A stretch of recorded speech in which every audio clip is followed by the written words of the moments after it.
Construction हुँदैछ वाबुक बनाएको मेगाटारमा। यो फर्स्टमा चाहिँ अस्ति चिमनीको बेस बनाएको छ अहिले हालैमा र अहिले चाहिँ चल्दैछ काम।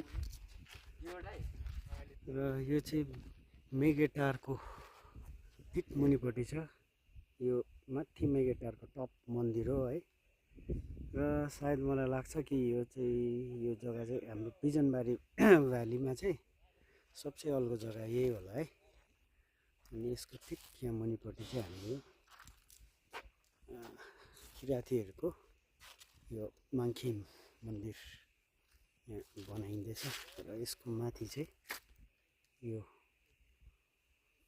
वाबुक चाहिँ बनाइँदैछ र यसको हाइट चाहिँ तपाईँको यो वाबुकको हाइट चाहिँ करिब 17 फिट हाइट यसको छ।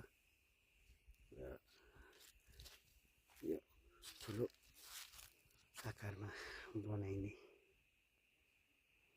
भएको छ यो मन्दिरको टपमा है।